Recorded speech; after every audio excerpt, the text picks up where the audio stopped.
when is Nina Turner's? Is she in a special Good. election? Or does that happen in Yeah. November? No, it's special election. I was actually meaning to look because August, I she's guess. the hustle up Yeah. August. Yeah. So okay, there goes Kurt Schrader's vote. It's sort of amazing that you could look at a special election for something like this type of legislation, and this one special election could make a difference.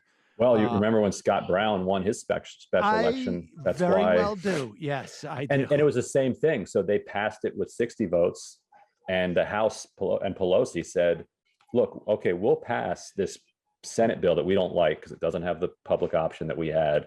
We didn't write it. It's not our favorite bill, but we'll pass it untouched, move it to the White House so it can be signed into law if you promise that you'll fix a bunch of things with reconciliation." And then they fixed those things with reconciliation and they moved them basically through at the same time. Yeah. The very same trust. And a lot of people in Washington said they won't do this. Like, this is impossible. There's too many moving pieces. But the incentives were all lined up. Everybody saw it as a legacy item. And this is as their last chance to like get something big done. And a lot of the same incentives are lined up this time.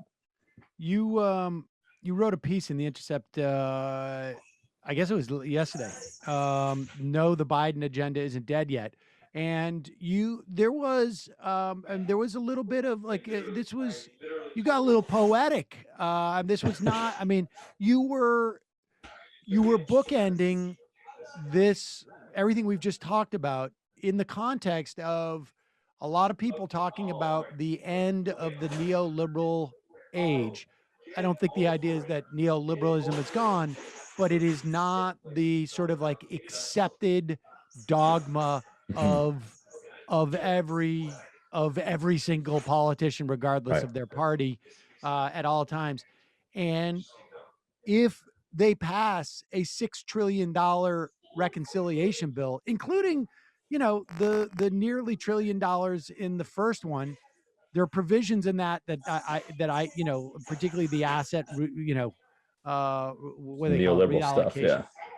But that's pretty monumental. I mean, just even contemplating, like, people forget they couldn't do the stimulus when the world was collapsing in 2008 because of the word trillion, not 1.5 trillion, not 6 trillion, the word trillion.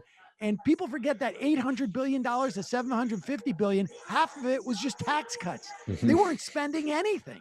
And I mean, I knew people who working at Citibank who were telling their husbands, take out every dollar you can out of the debit card machine right now because things are collapsing.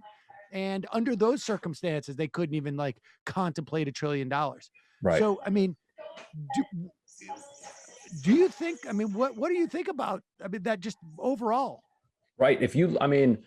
In Latin America, in Europe, in North America, the political commentariat is pretty united in the idea that the hegemonic neoliberal order has collapsed. Like, you're right, neoliberal elements are still strong, but this idea that they are just in the water, that they have this global hegemony is over. And so now the fight is on, for what replaces that order. And you're seeing right-wing autocratic populism rising around a lot of parts of the globe, here in the United States as well, as one alternative to replace it.